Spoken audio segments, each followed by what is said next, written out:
ક્રિયા વિશેષણ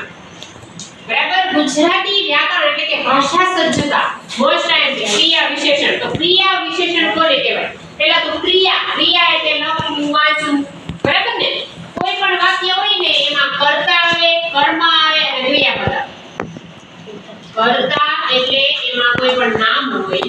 કર્મ એટલે એમાં આપણે જે ક્રિયા કરતા હોય એ અને ક્રિયાપદ લખે છે વાંચે છે દાખલા તરીકે તન્વી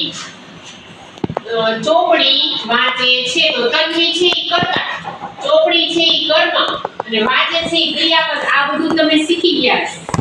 પણ આ જે છેલ્લે જે ક્રિયાપદ આવે એની આગળ આ તો લેશન છે પણ કેમ તો કે રોહન ધીમે ધીમે લેશન કરે છે તો ધીમે ધીમે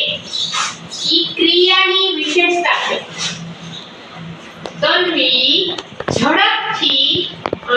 ચોપડી વાંચી રહી છે તો ઝડપથી આ શું થયું ક્રિયા વિશેષણ બરાબર તો ક્રિયા વિશેષણ એટલે જેમાં કોઈ પણ ક્રિયાપદ હોય એની આગળ એની વિશેષતા રંગની વિશેષતા બતાવે આકારની વિશેષતા બતાવે બરાબર એમ ગુણ તમારા જે હોય ગુણની વિશેષતા બતાવે એને ક્રિયા વિશેષણ કહેવામાં આવે છે તો દાખલા તરીકે એક બાળક ધીમે ધીમે ચાલતું હતું તો ચાલતું ક્રિયાપદ પણ એની વિશેષતા શું છે તો ધીમે ધીમે એને કહેવાય ક્રિયા વિશેષણ મને કોઈ ઉદાહરણ આપશે ના રોહિત ધીમે ધીમે ચાલતો હતો રોહિત ઝડપથી રંગ પૂરતો હતો હા ઝડપથી રંગ પૂરતો સરસ શ્રેયા રંગબેરંગી કલર કરે છે સરસ યશવી ધીમે ધીમે વાંચતી સરસ યશવી સ્પીડથી વાંચતી ઇંગ્લિશ શબ્દ ગુજરાતીમાં નહીં વાપરો ઝડપ યશવી ઝડપથી બોલે માની ઝડપથી દોડતી હતી પછી કોઈ યશવી ઝડપથી લખતી એના સિવાય ઝડપથી ધીમે ધીમે એના સિવાયના કોઈ શબ્દ આમ ને આજીવન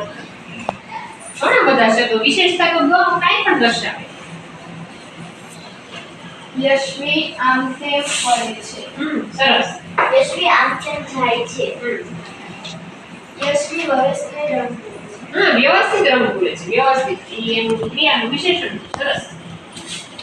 પછી એના સિવાય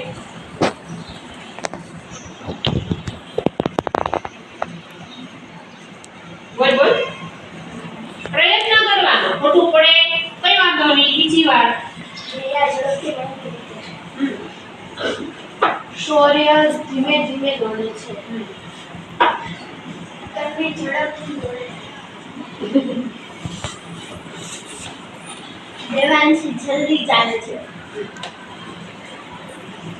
પછી માની ધ્યાનથી વાંચે છે આઈ ને એવું થાય તો ઝડપથી કે ધીમે ધીમે એના સિવાયના ઘણા વિશેષણ છે જે ક્રિયાપદની આગળ આપણે મૂકી શકીએ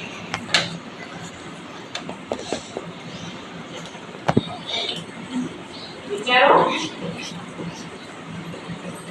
યશવી બુક વાંચે છે કેવી રીતે યશવી બુક વાંચે છે તો કર્તા કર્મ ક્રિયાપદ બુક વાંચે છે તો કેવી રીતે વાંચે છે સરસ હા યશવી ધ્યાનથી બુક વાંચે છે સરસ ખિસકોલી ઝડપથી દોડે છે સમજાઈ ગયું ને ક્રિયા વિશેષણ એટલે કોઈ પણ જે ક્રિયા હોય એની વિશેષતા વિશેષણ જુદું વિશેષણ તો આપણે શીખી ગયા છીએ આગળ પણ આ ક્રિયા વિશેષણ એટલે આપણે જે ક્રિયા કરતા હોય કોઈ વ્યક્તિ ક્રિયા કરતી હોય એની આગળ વિશેષતા દર્શાવે તેને ક્રિયા વિશેષણ કહેવામાં આવે છે અને હોમવર્કમાં ક્રિયા વિશેષણ વિશે આપણે 10 વાક્ય રફમાં લખીને લાવવાના